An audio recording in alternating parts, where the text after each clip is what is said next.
Canada. Put on a suit, drink water. Hey guys, Don't drink and drive. you know what Hey man, JC Kidd? call your mother. It means nothing. It means nothing. Nah, they lying to you. It's about the money. Now you're more fluent.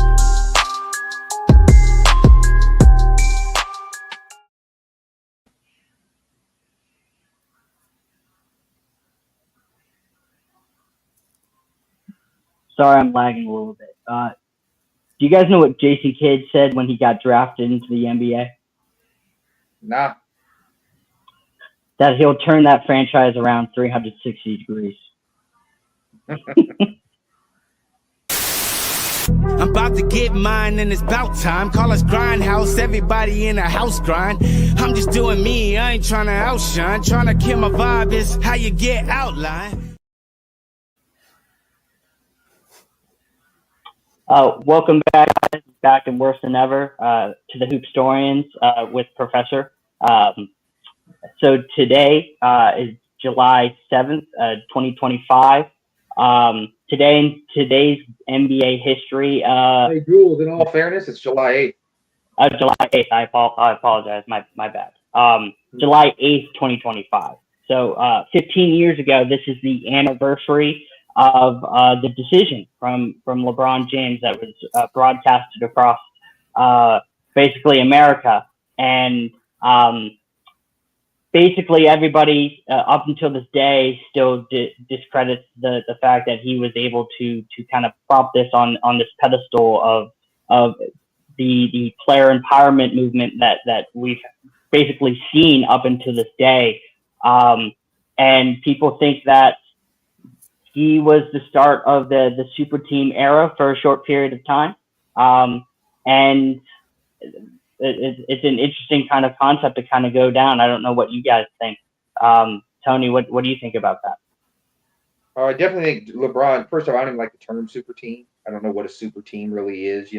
It's just when they determine who's what. A lot of times, like the 22 Lakers, they considered that a super team. Westbrook was out of his prime. Howard was out of his prime. Rondo was out of his prime. Melo was out of his prime. You know what I mean? They only had two good guys. So I know what a super team is. I mean, the Celtics and the Lakers of the 80s were deeper than that Heat team. The top three players on the 69 Lakers, they had three of the top five guys in the league with Baylor, Wilt, and West. That would be way more super.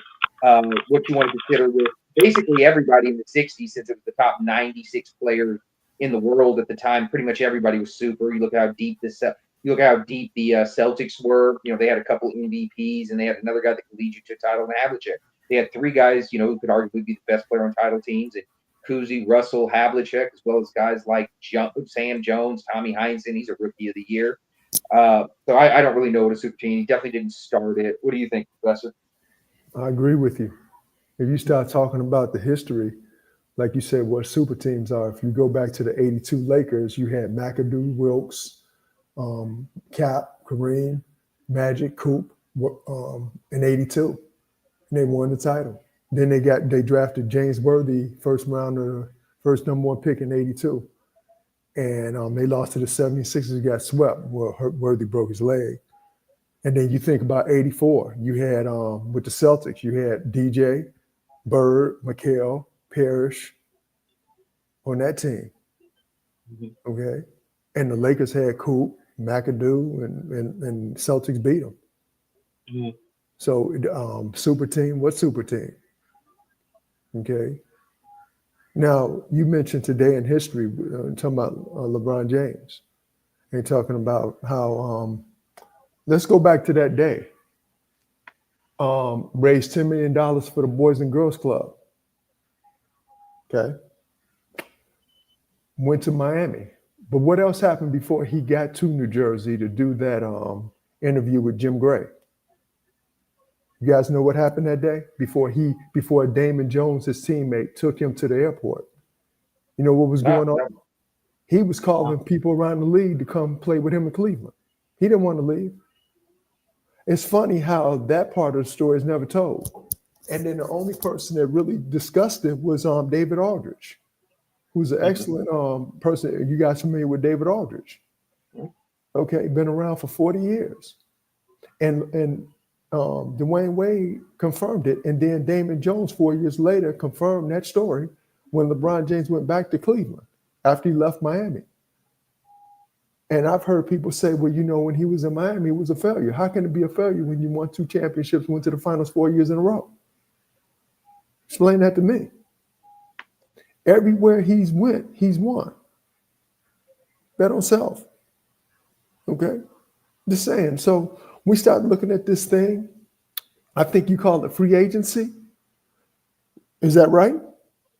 Yeah, Correct. we're definitely going to get free agency. But I think what it is too, though, since LeBron's the best, is that like we look at as far as super teams go, nobody ever talks about those 70 Knicks that beat Wilt. They just talk about Wilt choking in the 70 finals. They had 5 Hall of Famers on that 1970s Knicks team. Is that a super team? Plus, with like 3 other guys who made an All-Star team at some point in their career. Well, Jared, let me correct you. They got 6. Dick Barnett, the late Dick Barnett, just joined the Ancestors this year, is a Hall of Famer. The whole starting 5, that 70 team. Okay, then they get Pearl and 6. Well, I was talking about the 70s, yeah, but 73, by then they had 6, yeah. 5 or 6, yeah. Right.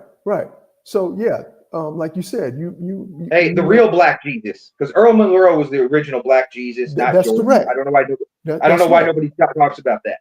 That's right. In Philadelphia, we know that. Okay. But see, when people don't know their history, they make comments like that. And then you remind them, let me stop you for a moment.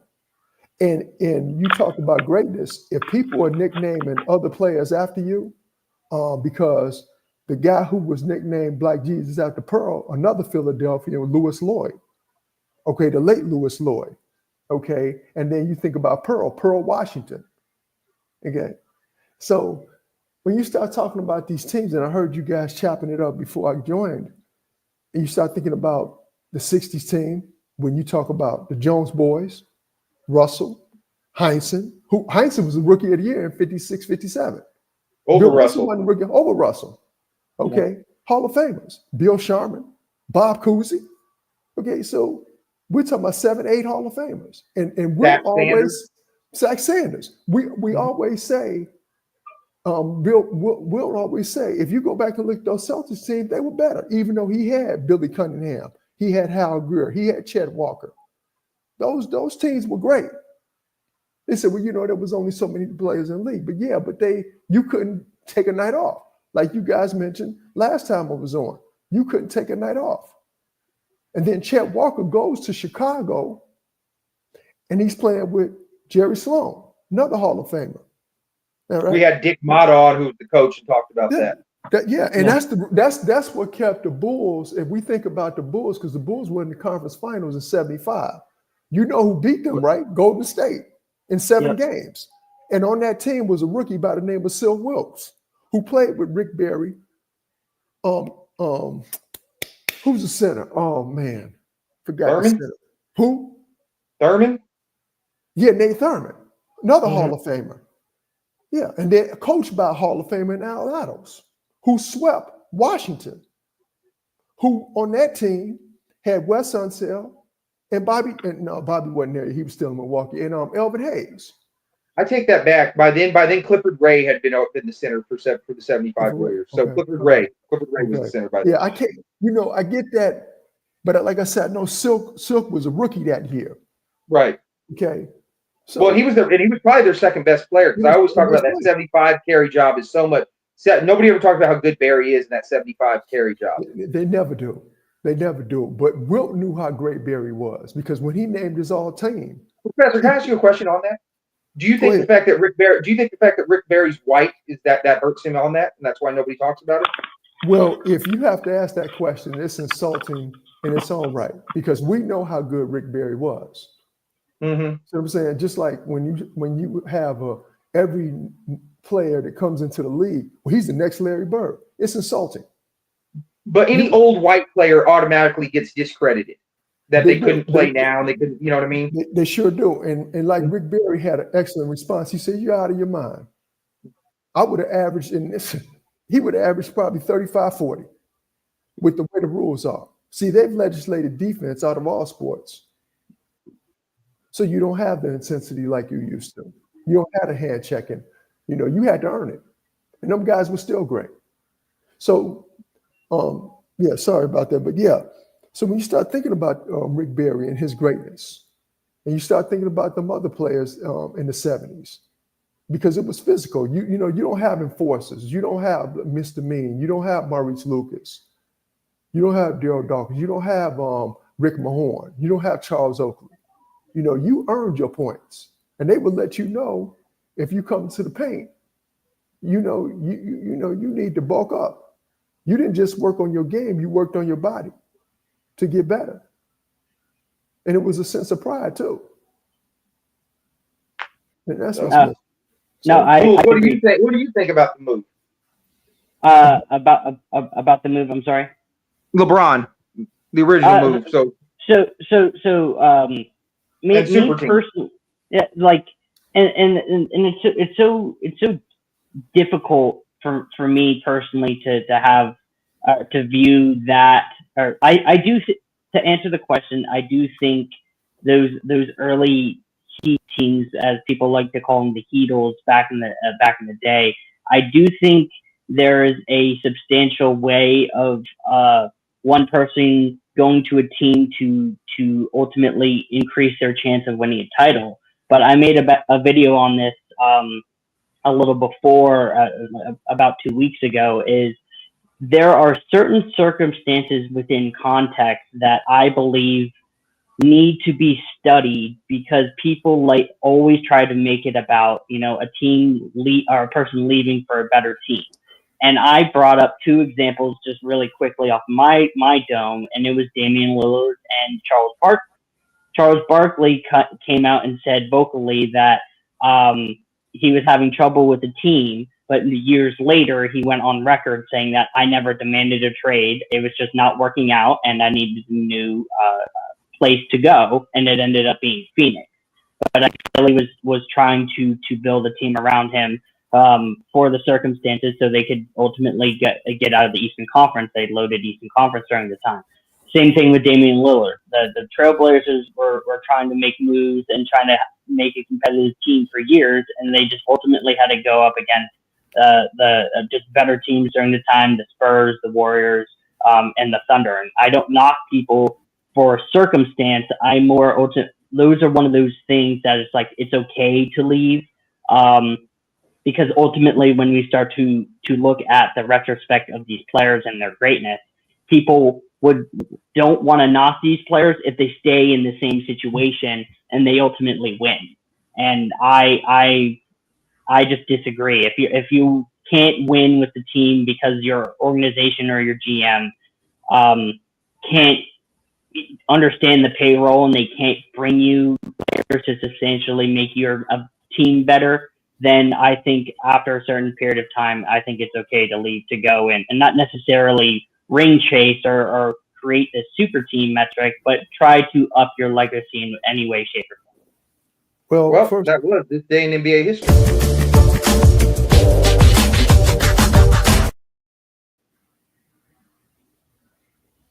All right. Did you want to say anything else to expand upon that, Professor? Yes, and it validates my point about the team. You got to look at management. Yes. What is management doing? See, if we go back to LeBron, there was a guy from Columbus, Ohio, West High School, Michael Redd, left-handed. Dude could shoot. He wanted to play in Cleveland. Yeah. Cavs wouldn't sign him. Wouldn't sign him. He was trying to get players to play with him. Yeah. We have to deal with this and deal with the facts. See what I'm saying? Mm-hmm. So when you start looking at teams, how do teams build? You have to have culture there first. It has to be a winning culture. A winning player is not going to change the team culture if it's culture losing. It has to be ownership, management, and getting the right personnel that buy into the team concept. And to ask a question on that really quick, Professor, the first thing that pops in my head, because we want to talk about off-season and legendary trades for the off-season, but there are definitely some what ifs for this scenario. establishing that I'm a Spurs fan, as we talked before. Back in the early 2000s, Tim Duncan was rumored to go into the Orlando Magic with Doc Rivers and Grant Hill and Tracy McGrady, and make them a quote unquote powerhouse. So my question more really for you, Professor, is what are some moves that don't necessarily come to fruition that could, change these kind of balances of power for when we talk about management on like what ifs, as along the lines of team success and legacies? And to make this a two-parter as well, what are some off-season trades and signings, really maybe even pre-1980, that don't get enough love that should be highlighted in for teams? Well, I can just pre-1980 I can just talk about the 86 draft. I can talk about the 86 draft. I can talk about many other drafts. Let's stick with 86 because that draft still haunts me to this day. It's the drug draft. Yeah. As a Laker fan, when the Celtics got Len Bias, and I remember when Red Auerbach lit that cigar, that team they were already NBA champions, and they pick up this dude. Then they get Reggie Lewis the following year. And then Bias joins the Ancestors 48 hours after June 19th, which the days fall this year, 2025. June 19th was on the Thursday, which the draft was Tuesday, the 17th. In the 86 draft, Houston Rockets could have got Pearl Washington. The Knicks could have got drafted Pearl Washington. Pearl Washington's box office. With him and Patrick Ewing or him and Elijah Wan and Sampson, I think about that all the time. And they drafted Bug Johnson. Come on. And then the Bulls. The Bulls could have got Johnny Dawkins. In the 86 draft, they drafted Brad Sellers. Him and Jordan in the backcourt. Are you kidding me? They would have won a rough shot. And I don't want to say this. Also, the 83 draft. Portland could have drafted Jordan in 84. I was about to say. And Bobby Knight told them to draft him. Yeah. Michael Thompson went on record that if we get Jordan, we'll dominate the league for the next 10 years. Him and Drexler in the backcourt. Yeah. Okay, so we talk about what ifs. There's so many what ifs in these different drafts. Wow. There's so much. If Sampson would have came out of school after his freshman year, the Celtics had a number one pick. If he would have came out after his junior year, the Lakers had the number one pick in the draft in 82. Yeah. And Sampson was the MVP in the All-Star game in Indianapolis in 1985. They asked Magic Johnson at the end of that game, what if he played with Ralph? He said, start ordering the rings. Because what you see in Wembanyama, Sampson did that 40 years ago. All the stuff you see Wembanyama doing, they said, we've never seen anything like that before. See, this is when a person doesn't know their history. And Ralph's on the record, they need to give me half the money they paying him because I was doing all that, which we know. Right. So there's so many different what ifs. Hey, on the what if thing though, how come you think nobody ever brings this up with Portland? Okay, because when you really, really study it, like, obviously they had Drexler and that was a 2-guard, right? And that makes sense, not getting Jordan if they already have a 2-guard, right? But then we never bring this up. There was another 2-guard Portland had, a guy by the name of Jim Paxson, who was an all-star, an all-NBA player, who was a 21-point game player. So they had 2 all-NBA shooting guards, and they were supposed to draft the third. And I'm just saying, like, when you think about that, we have 2 all-NBA shooting guards. Why would you expect them to draft a third? How come nobody ever brings up the Jim Paxson part of this equation? They still could have drafted him and moved one of them to forward. Oh, no. I totally agree with that. But I'm saying, how come you think nobody ever brings up the Jim Paxson equation? Because you have to back up, we have an all-NBA 2-guard already and a rookie Clyde. Remember when Jim Paxson went to Boston? Remember that? Late 80s. Late 80s, yeah. When he got traded. Yeah, late 80s. He made some comments about Larry Bird. Right. That he should be traded. And I think to this day they hold that against him. Interesting. I didn't know that. See, a lot of times people will make comments, and a lot of them are depends on who it is and depends on what they're talking about. And I remember Jordan quoting saying, we should get him. But the idea that you would even open your mouth and make that statement, you know, and I think they hold that against him to this day. And then remember, Jim Paxson used to be a GM. He was GM of the Cleveland Cavaliers. Yep. And it goes back to what you were saying earlier about people in management. What is their vision? What do they value? Do you want to make money or do you want to win championships? Because, you know, this is all connected.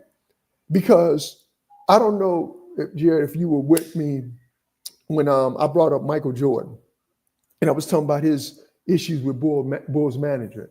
And I have people that question me, how come he never retired as a Chicago Bull? Those of us from Chicago, we know why. And they just had the ring ceremony where they inducted players and management. And Jerry Krause is one, he's an ancestor now, and they booed his wife. I've always said if Jerry Krause's dog would have been there, they would have booed the dog. Because when Jerry Krause came to the Bulls, Jordan was already there. And his first press conference, he said everybody on this team is expendable, including Michael Jordan, for trade. Okay? Are you in the business of making money or winning championships? And if you look at their drafts, I mentioned Johnny Dawkins. See, Johnny Dawkins, you would have had to pay him more money than Brad Sellers. When they traded Olden Polynice for Scottie Pippen, they didn't know Scottie Pippen was going to be that good. That was about money. See what I'm saying? Right.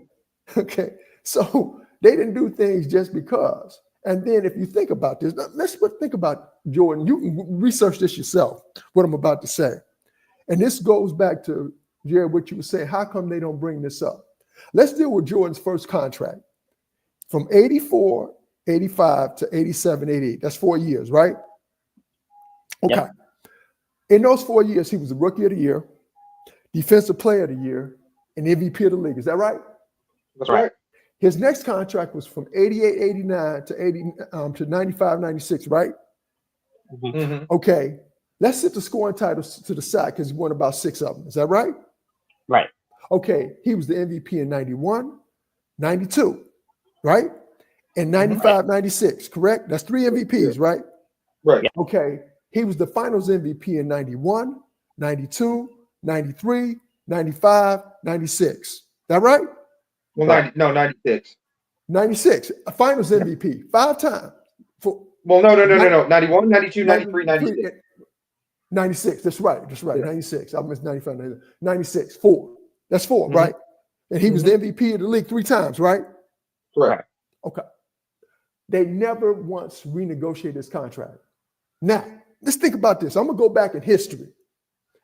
I'm going to go back to 1967. Different sport, baseball. Carl Yastrzemski, who they built a statue for. No titles. Bill Russell has no statue. But we're talking about Michael Jordan.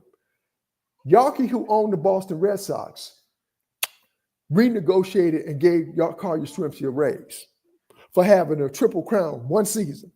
They didn't even win the championship because Bob Gibson was on the other side and stopped all that. Okay? Right. Jordan's contract was never renegotiated. Well, do you remember too? It's just the way the landscape looked at, but the fans back then in the early 90s, I remember this. We would, not we, I didn't, but other people would. They would bitch that it's not fair that you could pay Jordan, $2 million a year against the salary cap, and he made so much an endorsement that the Bulls then could build a team around him to where other superstars needed that contract money and didn't have the endorsement. Do you remember people used to bitch about that though? And I remember, and this is one of the reasons why Cheryl Miller's not on TV because she's too honest. They asked Cheryl Miller, was he worth, because his first contract was $35 million, the 96-97 season. 1 year. 1 year. Now I mentioned to you all the accolades. By that time, he had won 4 titles. Going into the 96-97 season, it paid him $35 million. Okay? Never renegotiated. 1 year. They asked her, was he worth $35 million? She started laughing. She said, if anything, he's underpaid. What does he do for the whole league? He sells out every time he goes in different Bulls. These are facts. Then the last season, after he wins another championship, that's 5. Finals MVP. Okay. 1 year deal. 1 year deal. They're gonna break up the team. And Krause is on the record saying the Celtics got old. That's why they're not liked in Boston. You think about that. And if you compare the two, different sport, because we want to make the link. What other championship team did manage to break up the team? The Dallas Cowboys. Did not bring back Jimmy Johnson after winning 2 championships. Okay? These are facts. Yeah, they won another championship with Barry Switzer, but the point is, they could have won more. And Shannon Sharp's on the record to saying who was going to stop them. And they only won another championship. That's because what was that dude's name? The quarterback, O'Donnell. He forgot that the Cowboys weren't his receivers. Yeah, that's true. Made Larry Brown an MVP. Yeah, but that's So you start looking at the connections, okay, and you start looking at management. So when we look at this, we look at management. If you get the right personnel and something else, this is how much they value Scottie Pippen, who was all league defender, all league player. They were going to trade him for Tracy McGrady. You know, and this is something that that people need to understand. What's going on? Some of the trades that almost happened that management even thought about doing. This dude been all league defender. You done won 5 championships with this dude, and you're gonna trade him. I know Tracy McGrady is a Hall of Famer, but you're gonna trade him for an unproven rookie. Let's not forget they also tried to trade him for Sean Kemp. They also they did. Yes, they did. Yes. So they tried to trade him for a drug addict and a rookie. See. So when you start looking at management and start thinking about, okay, what is your role in this? And sometimes players will win championships in spite of management. Because remember, if we go back in history, the Oakland A's won 5 division titles, 3 pennants, 3 World Series in the early 70s. They bonded together because of, in spite of Charlie Finley, because he didn't want to pay his players. And back then, players were on 1-year contracts. Now, I knew we were going to talk about this because it's all connected. And Jared, when you mentioned, how come people don't bring this up? Because people don't study history. And if you think about, I'm going to go back to 1966. The best left-hander in the history, Sandy Koufax. Now, people say Warren Spahn, Carl Hubble. That's fine. I understand. Okay. Sandy Koufax, MVP of the league in 63, Cy Young winner in 63, World Series champion MVP in 63, MVP of the World Series in 65, pitched game 7, 2-0 in Minnesota. 66 season comes around. Him and Don Drysdale hold out. There was no free agency at that time. Hold out. El Cheapo is Walter O'Malley. He waited them out because they had no union. He waited them out. They had to come in and take less money than what they were asking for. What does Sandy Koufax do? He goes on and wins the Cy Young again. After they got swept by Baltimore, he holds a press conference at age 30. I'm done. At 30, he's the youngest Hall of Famer in baseball history. Okay? No free agency. Disrespected by the Dodgers. We're talking about three Cy Young awards, 2 World Series MVPs within a 4-year period. And they would have won more if it weren't for the guy in St. Louis, Bob Gibson. Free agency, no, did not exist. That didn't happen until the 70s. But you had to have somebody challenge the social structure, which is the reserve clause. Well, which the reserve clause, which Barry challenged, sat out because he wanted to go play for his father-in-law. Hey, and shout out to Drysdale too. His wife, one of the greatest female basketball players all the time. Say it. So Say good, it. got a Pacers tryout. That's right. Say it and say her name. Annie Myers Drysdale. Right. One of the smartest individuals, one of the best players. Talk to me about no Caitlin Clark. You know your history. Annie Myers, Lynette Woodard, okay. Cheryl Miller, Cheryl Swoops. I know, Jared, you love Cheryl Swoops. You're supposed to. Because she's she's my first ever WNBA crush. But to be honest with you, as I've gotten older, Cynthia Cooper. I appreciate Cynthia Cooper so much more than Cheryl Coops now. Cynthia Cooper's still balling in her 60s. In her 60s. And unanimous MVP of that league. And there's only one other person that's done that, and that's Asia Wilson. Asia Wilson, I think, is the best basketball player of all time. For female, not the greatest, I but will 1 year, back that up. definitely. Hey, you It's wouldn't her know Cheryl Miller, I think. You wouldn't know it today when they picked the All-Stars, and who they picked, they didn't pick her till like third or fourth. I know, it's terrible. And the Twitter universe was going crazy. I'm sitting there looking at it. I said, this is a joke. I understand you want your teammates, but she should. Hey, and not only that, I hate that narrative that men don't care about women's sports.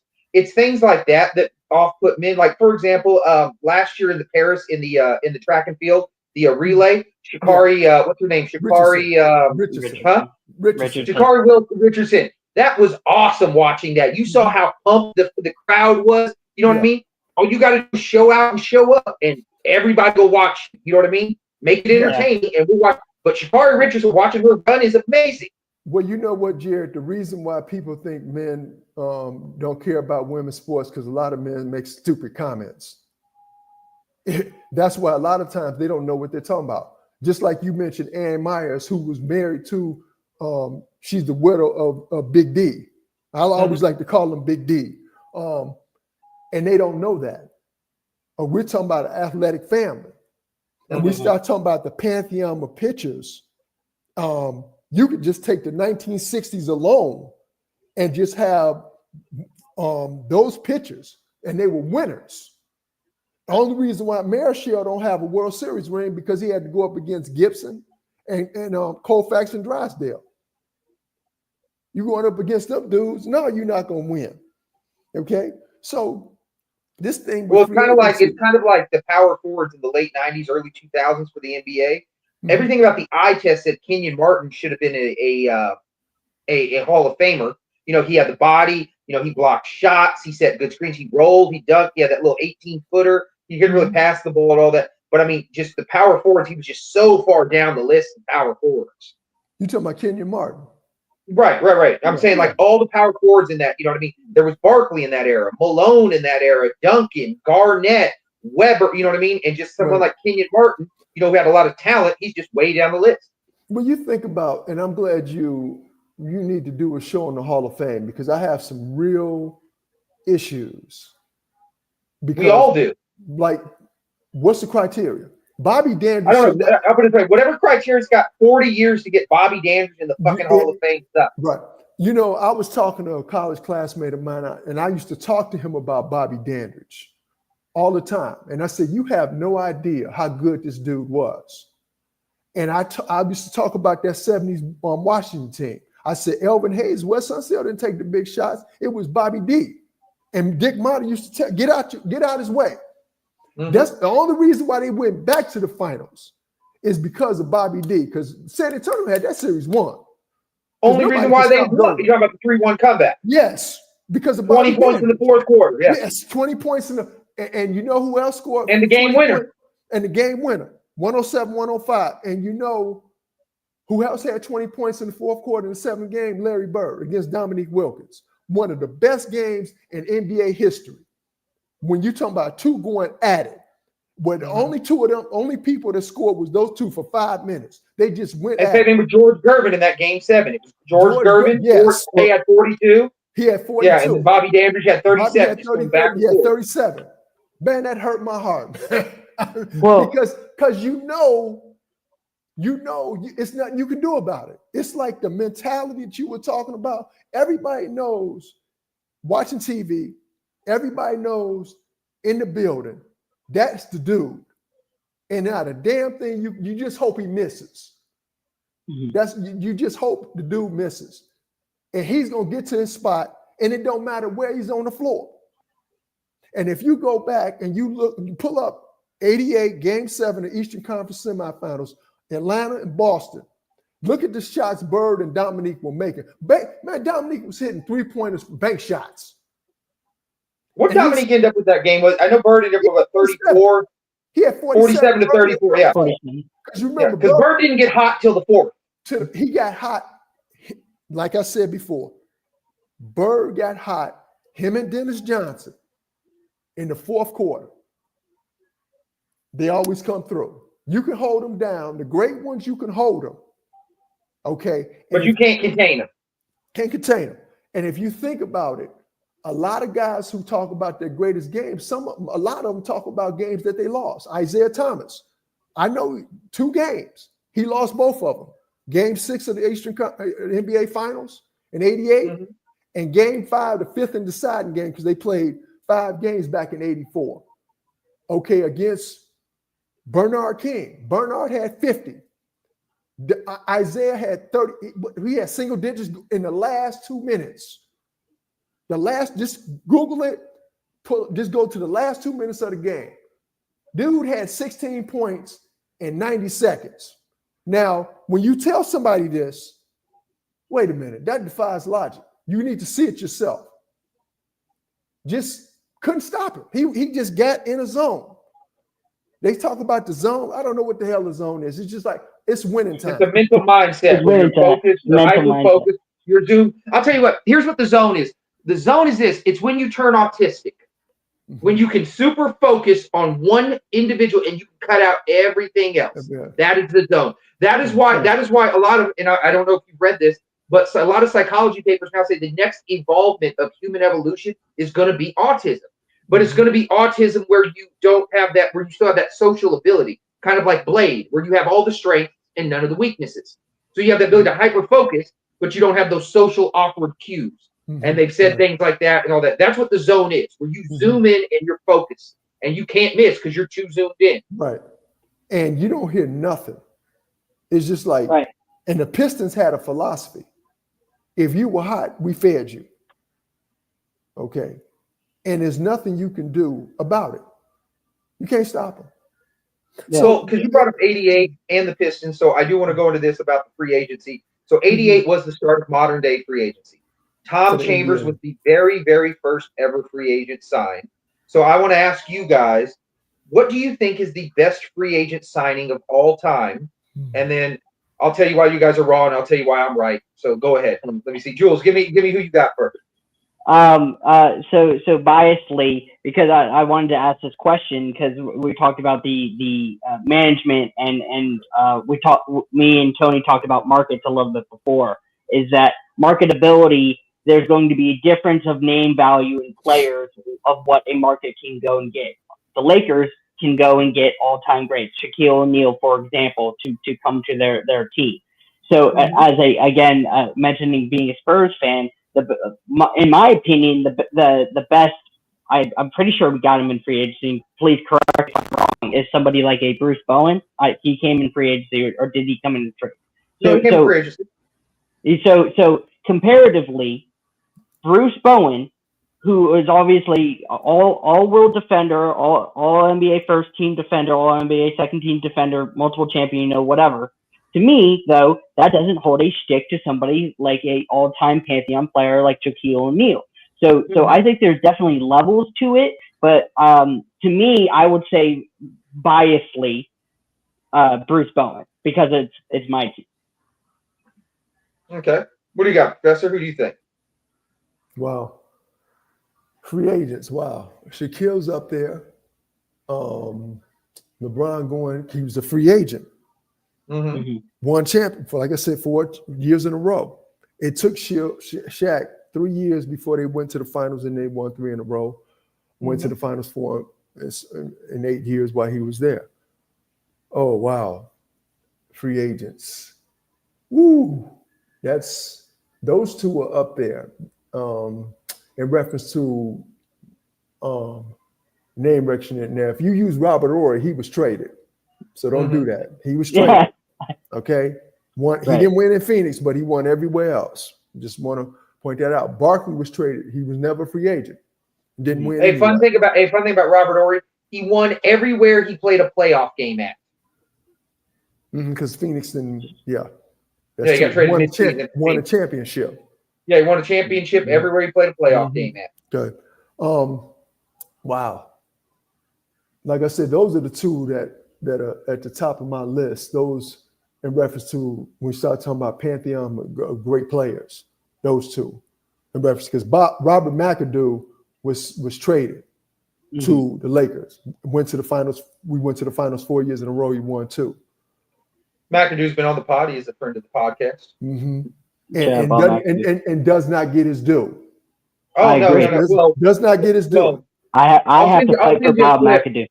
Well, because I said this, I had him on because we did a Bob series. We had Bob Pettit on first. He was number 9. Then we had Bobby Dandridge on, who was number 10. Then we had Bob McAdoo on, who was number 11. So we did that in order. And I told Bob McAdoo straight up about the 96. I said Bob Pettit doesn't nearly get his respect. If you don't think Bob Pettit's a top 20 player, you don't think Bob McAdoo's top 50 player, then fuck you. I told him that when he was on. I told him that when he was on the show. Well, you know, when they put that list together, Dominique and Bob McAdoo weren't on that list, which to me is a joke. Right. Which is a joke. I mean, right. Because Bob McAdoo at his peak is 35 and 15 a game, is the MVP of the fucking league. And I know people like to give the 90s the credit, but the 70s was the deepest center decade of all time. The 70s by far was the deepest. But I will say this. So to me, the free agency that's signing to me that I think is the best is so I would go Shaq based on the fact that he brought you 3 titles with that free agency signing. Okay. But now if we factor in money in the deal where it's truly the best value, I think it's Chauncey Billups. They signed Chauncey Billups. They signed Chauncey Billups for $7 million a year. He's arguably the best player on a title team. He got you to 6 straight conference finals, 2 finals, and a championship, all for $7 million a year is what they paid that motherfucker. And he was the MVP. I think that is the best deal in free agent signing of all fucking time, and it's not close. If you guys could think of anybody else, Chauncey Billups level at $7 million a year, please let me know. You talking about value, what he values, and then how much, and he didn't break the bank. Right. And he was not valued for how great he was, because he should have never been traded because of how smart he was as a player. 16 times he got traded. I mean, we're talking Boston, Toronto, Orlando, Minnesota. I mean, they could have built off him and Garnett. They didn't realize what they had with him and Garnett. KG, that contract was atrocious, so it's partially on him, I think. Well, you can make an argument in 2004 had Sam Cassell not got hurt, the Timberwolves beat the Lakers. Oh, I argue that's a possibility. And I'm a Laker fan. I can't present it as a fact because it's hypothetical, but there's a legitimate argument that saying they could have. Just to let you know, Professor, really quick, we talked about what if hypotheticals. If that's one. That was my number one thing. That was the cell injury. So I'm really glad that you said that. So that gives me joy. I'm sorry. Go ahead. I'll give you another one. I'll give you another one, and this is really watching it. The numbers were cool, but just watching the games, really, it stood out. If Chris Webber didn't come back in the 2004 season and fuck up the chemistry for the Kings, they might have won it. Because I tell everybody, Brad Miller up until February when Webber came back, that motherfucker played amazingly. They ran the offense out of him, low post, high post. I mean, it was amazing how fucking well. Like, I didn't know Brad Miller was that good. That 4-month stretch of Brad Miller can play on any team I have.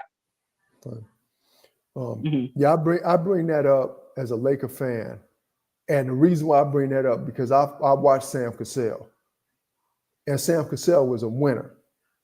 Best post-up point guard I've ever seen. He was a winner. Okay, and everywhere he always felt he was the best player on the floor. And like I said, you guys were talking about Elijah Wan. The heart and soul of that Houston team was those guards. It was those guards. I agree. Okay. And if you want to throw Mario L in there with them guards, you can. But I can't bring up Mario L here in Phoenix because that's a sore spot with them, the kiss to death in Game 7. I can't bring that up. I'm just So, but those guards. Where You know what I remember? You know what I remember? Why you put this out here, I don't know, and they showed it all over Phoenix. I remember it was Game 5. Barkley was in practice. He goes, "If I make this I shot, we saw win it. tonight." I And he saw it. bricked the motherfucker, and I then they saw it. lost and never I'm- won again. I'm glad you brought that up because everybody, no, it's not everybody.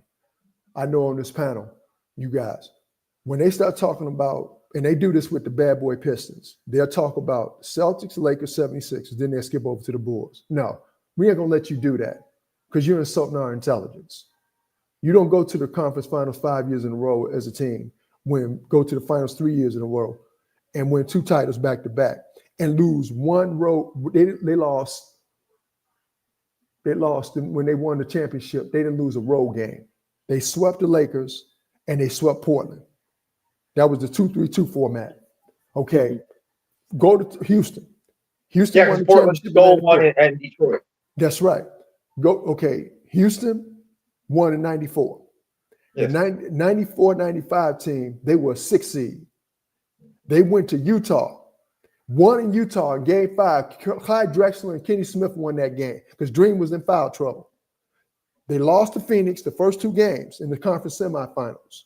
They were down 3-1. And I saw the footage, and I said, you don't realize what you just done.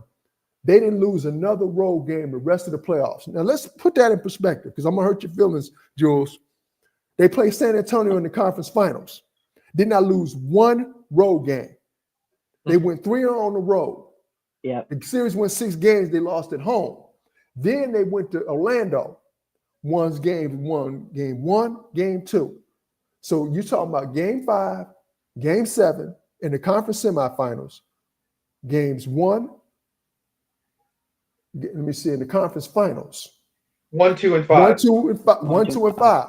Okay, they won 7 straight road games. So you can talk to me about the Bulls all you want, but don't discount what the Rockets did.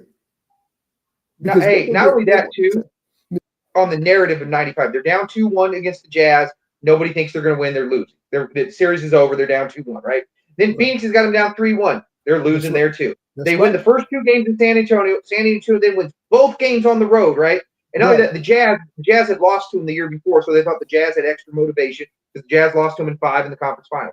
Then you look at, they were down 2 games. They lose the next 2 games at home. Everybody thinks, oh, San Antonio's going to right the ship and all that kind of shit because that's what the Rockets did to the Suns the year before. Lost the first 2 at home, won the next 2 on the road. Everybody thought, nope, they still keep winning. Then they're definitely going to lose to Shaq and Penny. They're the next dynasty. They're up. You know what I mean? These guys can't be stopped. 2 all-NBA first-team caliber players and shit.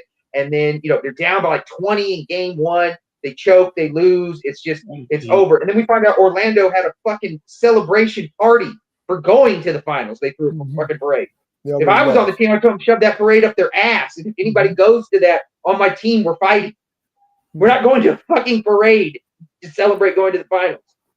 You know what is interesting, and you were talking about what ifs, and we started going back in time, and we talked about the Pistons. There were 2 transactions that year. And so when you look at the Bulls, I have a question mark. I'm going to go back to 89. 2 question marks. Rick Mahorn is unprotected. Expansion draft. Mm-hmm. Yeah. Okay. Then Ron Harper's traded. Yeah. Okay. Who were the two teams that gave the Bulls fits? The Cavaliers and the Pistons. Bulls won 3 titles in a row. But Pistons repeated, but still. What if Rick Mahorn stays? Okay. Then the Rockets in 95. You trade Robert Horry and Sam Cassell for aging Charles Barkley. Kenny Smith all of a sudden ain't getting no playing time. Yeah. They go to the conference semifinals and lose to Seattle. See, these are the things you're talking about, what ifs. If those teams stay intact, who knows? Yeah, no, and Professor, one more question, because just based off currently, I know I'm in the extreme minority, but I'm really glad that you bring up those kind of examples of the core being intact for a championship level team, going and then comparing it to trading that important core to go get a usually an aging superstar or a superstar nonetheless. The claims of current superstars with how the CBA is now, going and leaving their respective franchises to go and win titles that near the endings of their career, like a Kevin Durant, like a LeBron James that's stirring up pots, and then most recently the most notable person being Giannis Antetokounmpo. Where does Milwaukee, stay, and is he going to stay? Is he going to leave to Houston, to the Spurs? All this kind of stuff. I've been a proponent of let Giannis kind of stay there and let Milwaukee figure it out. I, as a Spurs fan, don't want to blow up that core because I want to say a large window compared to a small window. So is there any merit to that, or what you could think of, any merit to that in the totality? If we're talking about what ifs or stuff like that. If you think about the 80s, because that's why history is important. If you look at the teams, I don't care what sport, look at the players. We talk about the Celtics, right? Mm-hmm. Bird was drafted by the Celtics in 78. He was a sixth pick in the draft. At that time, you could draft players that still had eligibility in college. McHale was drafted in 1980. Gerald Henderson was drafted in 1981. Okay, they got Parrish in the trade. They got DJ in the trade. Okay, Tiny was there before them, won the title in 81. Danny Ainge was drafted by them. I named several players that were drafted by that were core players that were part of the rotation. Okay, they got ML Carr in the trade. Okay, they add Brett Maxwell was drafted in 77. Okay, yep. Now you look at the 76ers. You had Maurice Cheeks, you had Andrew Toney, who should be in the Hall of Fame. I agree. Okay, you had those players. Then Doc came over from the ABA, came over to Philadelphia. Okay, Bobby Jones came from Denver. He was already All-Star before he got there. Okay, you got Moses later on. Arguably the greatest nickname ever. Moses. Yeah. No. Bobby Jones. Bobby Jones. Okay. Arguably the greatest nickname ever. The Secretary of Defense. Secretary of Defense. Mm-hmm. You got Secretary of Defense. Okay. And so you bring these players. Then you talk about the Lakers. You got Magic in the draft. You got Cooper in the draft. You got B. Scott in the draft. Okay. Yep. Kareem came in the trade. Silks came in the trade. You got Worthy in the draft. You got all these players, AC Green, all these players. You build organizations through the draft. You build championships through the draft. If you look at any sport, if you look at baseball, same thing. If you look at football with the 49ers in the 80s, you look at the Steelers. They started in the 69. You don't win. It's about a plan.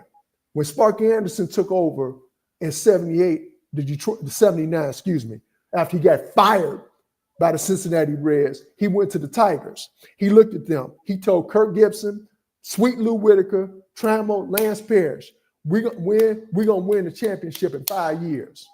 79, they were champions in 84. They looked around, was like, well, this guy got some credibility.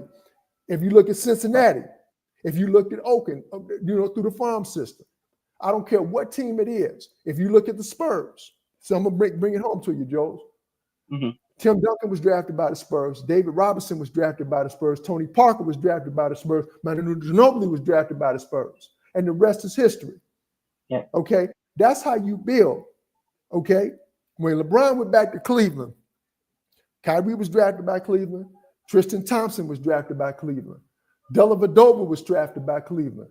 The center, big white dude. What's his name? I can't remember his name. Anderson Varejao? Varejao was gone. Mozgov was drafted by Cleveland. Okay. And the rest is history. They won the championship. Golden State. Dede, Klay Thompson, Steph Curry, Looney, all those guys were drafted by Golden State. Championship. If you look at the champions, okay, you add a piece here, trade piece here, yeah. But several of those players that are part of the rotation, they were drafted by that team. So it's not by accident when those teams win. Not by accident. Because we talked about the Bulls. Jordan, Pippen, Stacey King, BJ Armstrong, all those guys were drafted by the Bulls. What happened? They won championships. The Pistons, Isaiah, Dumars, Rodman, Sally. Rest is history. You get a piece here, but you start building. And you talk to your star player because Rick Mahorn played with Washington. He was taught how to tap. Lambert, nobody was scared of Lambert. Lambert was taught that by Mahorn. Mahorn took that with him. When he was playing with Washington, it was Wes Unseld and the late Wes Unseld and the late Greg Ballard who taught him how to play that way. So he took that to the Pistons. But it was Isaiah that told Jack McCluskey, get him. He was out of shape. Oh, we'll take care of that. And the rest is history.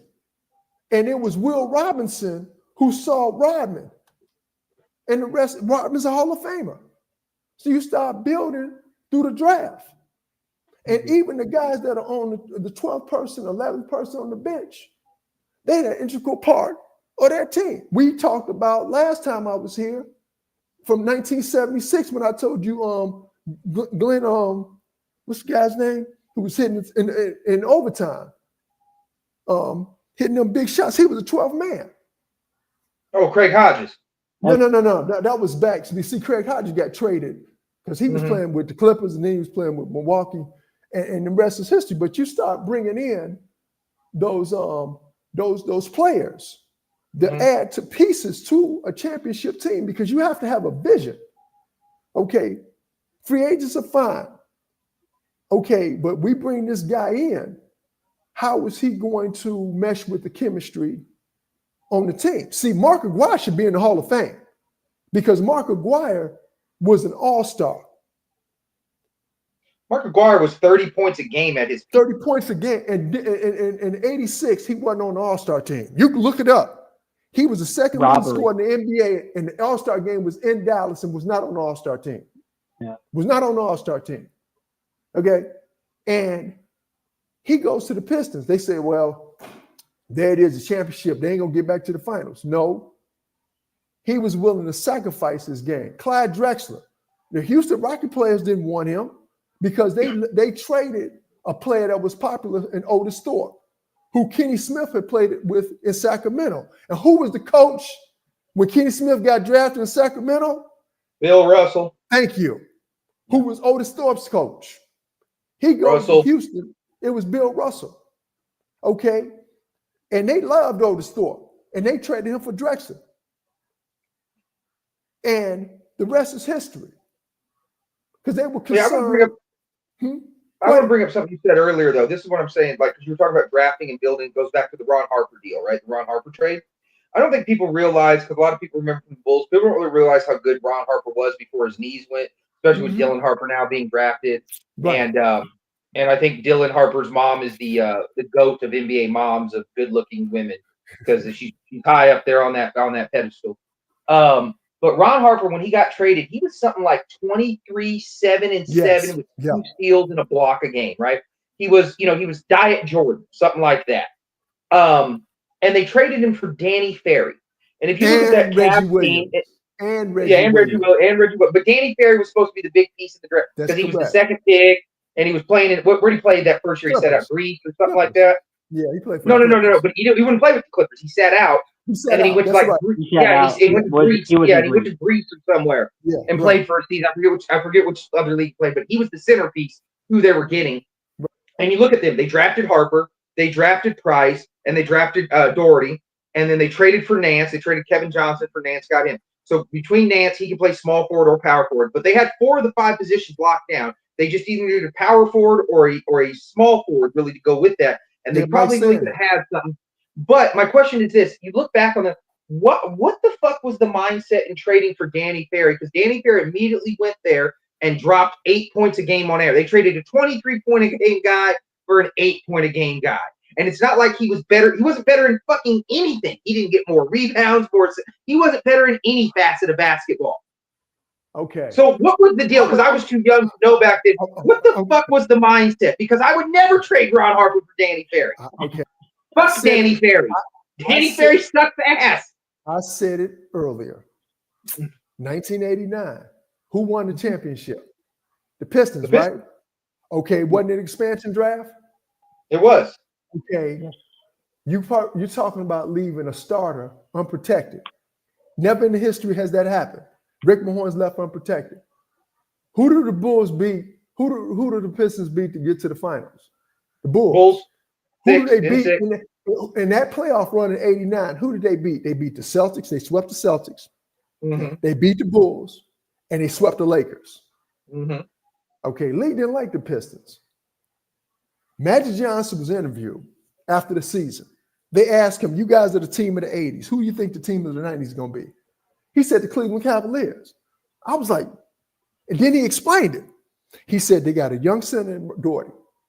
They got a young backcourt in Harper and Mark Price. They got a Hall of Fame coach. They got a veteran in Larry Nance, and they got Elo coming off the bench and Hot Rod Williams. I looked at that. I was like, Mike Sanders was good too. Mike Sanders was good. And the Cavaliers gave the Lakers hell every time they played them. Made sense to me. All of a sudden, a couple of weeks later, a couple of months later, Ron Harper gets traded. Rest is history. The two teams that went the Bulls' way were the Pistons and the Cavaliers. That's your answer. See, I always say it's a league move. They also had a young Steve Kerr on those teams too, but they didn't know what they had in Steve Kerr. That's right. Mm-hmm. But yeah, because remember, the Cavaliers were younger than the Bulls. And it took a great shot over Elo by Jordan to beat them. Hey, for those that don't know, Jordan hits a jumper to send in the league.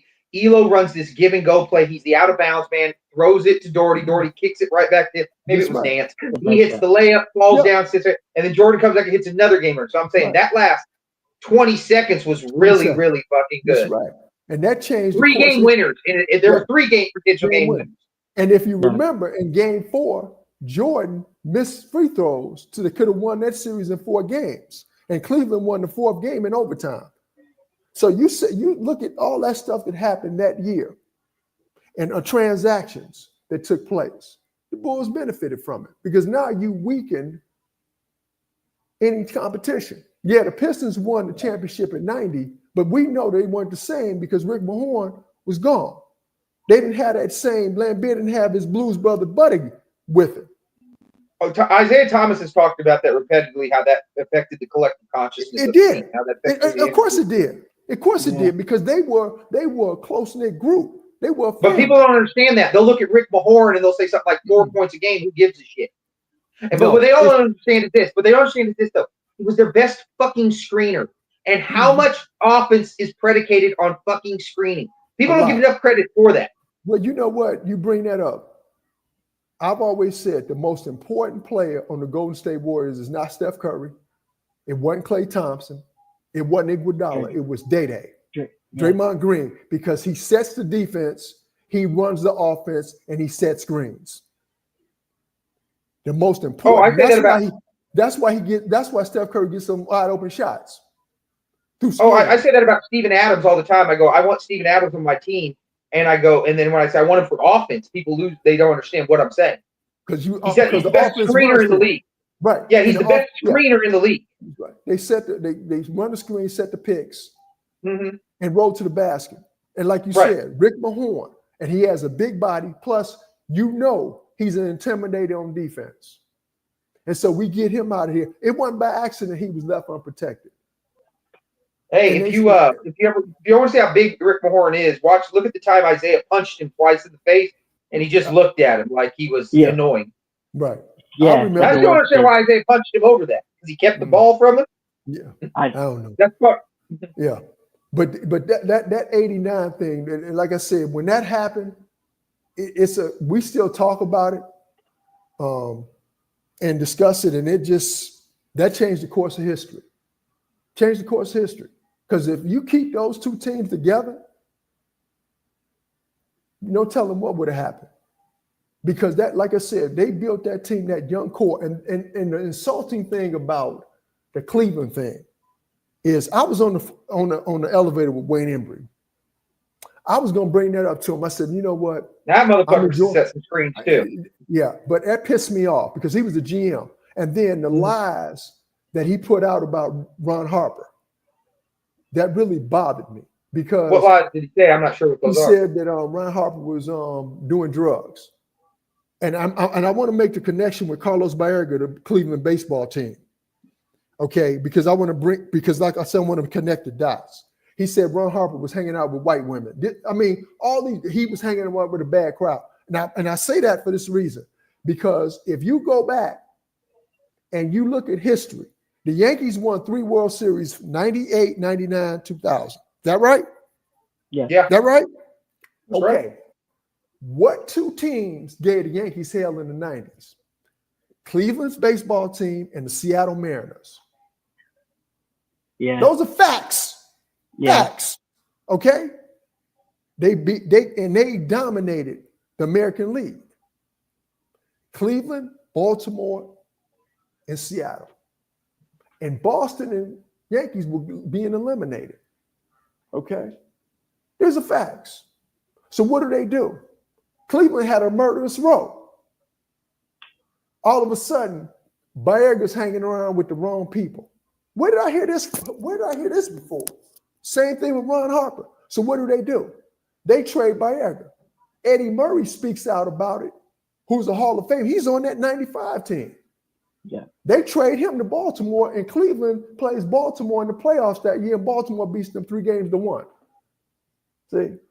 You could not pitch around anybody in that lineup. And Omar Vizquel batted last on that team. Alomar batted 8th. Lofton, Bell, Baerga, Julio Franco, Jim Thome batted 7th. He's in the Hall of Fame on that lineup. You could not pitch around. Now look at Seattle. You had Junior Griffey, Jay Buhner, Edgar Martinez, Tino Martinez. Yeah. Okay, Joey Cora. You couldn't pitch around nobody on that team. They had a pitching staff. Unit was there. Cleveland beats them to get to the World Series, lost to Atlanta. Cleveland goes back to, they dominate the Central Division year after year after year. They fire Hargrove in 99 saying we need somebody to get us to the next level. What are you talking about, man? It's like, yeah, okay. But you start looking at how piece by piece, they didn't want to pay Albert Bell. They trade Kenny Lofton. Manny Ramirez leaves in free agency.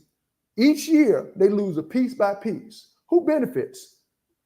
And if you look at the Yankees and the Bulls, you look at the city, Cleveland, what do they have in common?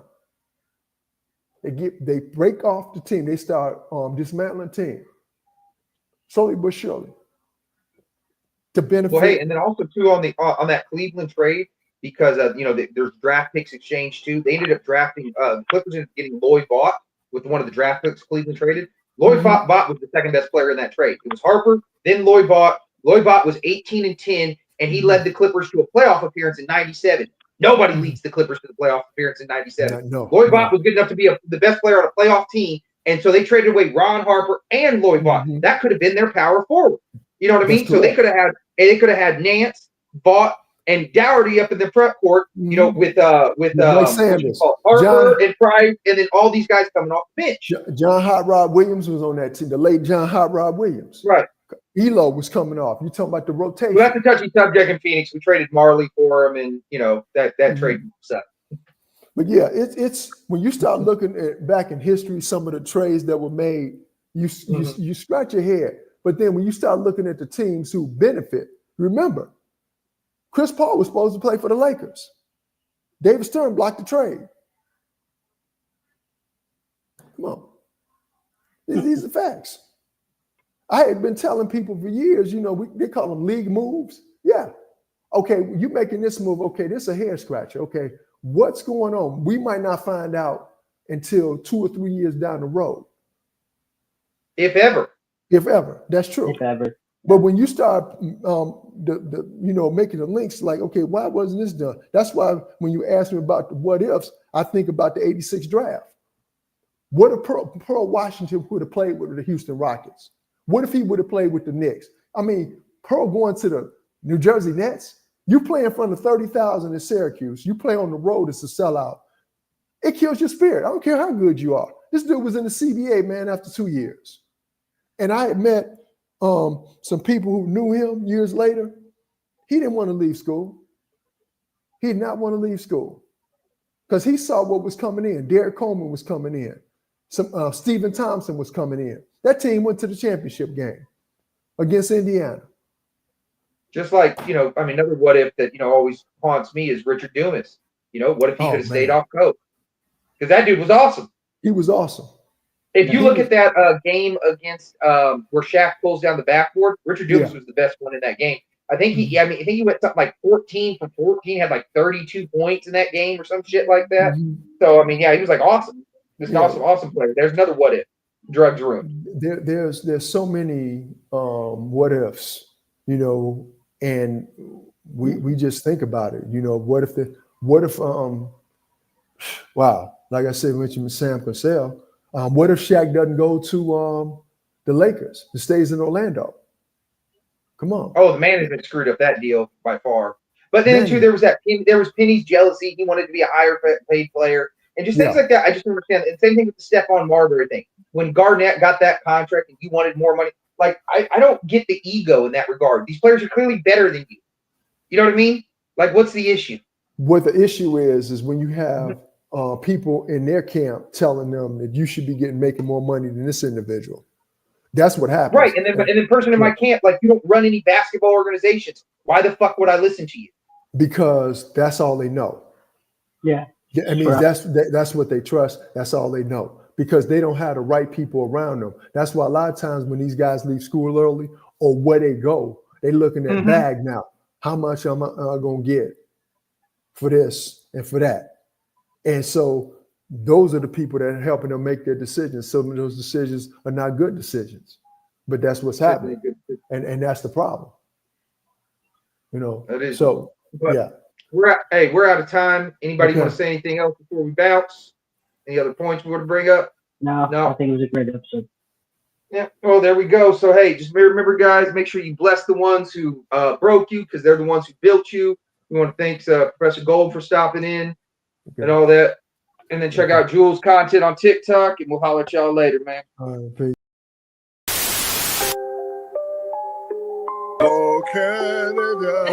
Put on a suit, drink water, don't drink and drive. Hey, man, call your mother. It means nothing. It means nothing. Nah, they lying to you. It's about the money. Now you're more fluent.